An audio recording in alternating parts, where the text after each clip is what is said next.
जय गुरुदेव। जय गुरुदेव की कलम से। गतांग से आगे। संसार क्या है? जब तुम पैदा नहीं हुए थे उस समय तुम कहाँ थे? क्या तुम बता सकते हो?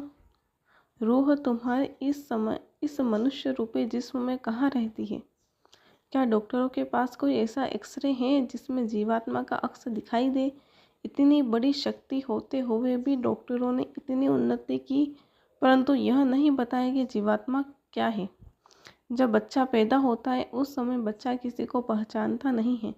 माँ की गोद में रहता हुआ बच्चा अपनी माँ को नासिका इंद्रिय द्वारा सूंघ कर पहचान लेता है। आंखों से देखकर बच्चा बार बार कोशिश करता है कि कौन है। धीरे धीरे बच्चे का जब मुहावरा पड़ जाता है और एक वर्ष तक बच्चा नासिका इंद्रिय से सूंघ कर अपनी माँ की गोद में रहता है। हजारों स्त्रियों में भी बच्चा अपनी माँ को नासिका इंद्रियों द्वारा पहचान लेता है।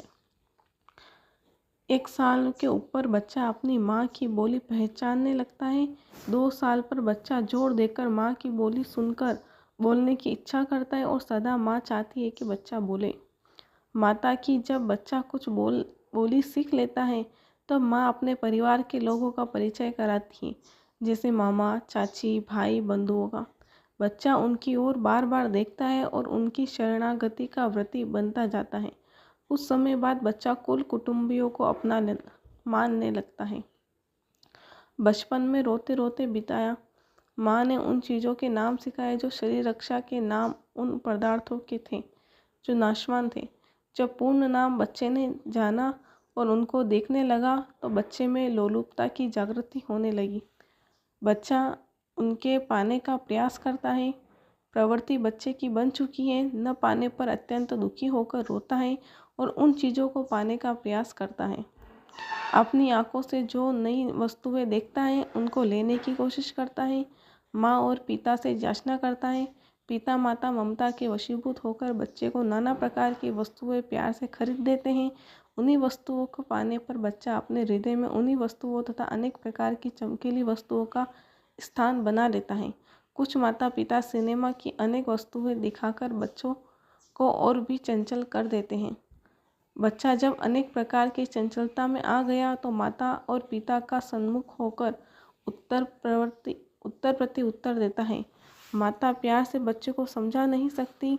हर समय बच्चा माता पिता की बातों का उल्लंघन किया करता है। अंत में बच्चा हर प्रकार के ज्ञान से शून्य रह जाता है। केवल अक्षरों का बोध तथा वस्तुओं के नाम सीख लेता है और उन्हीं को बार बार याद करता है। बड़े होने पर बच्चे उन्हीं वस्तुओं को प्रयोग में लाते हैं। फिर उन्हीं वस्तुओं को व्यवहार में लेकर मान सम्मान को लेते हुए अपनी बड़ी इज्जत समझते हैं, जीवन का आधार बनाते हैं।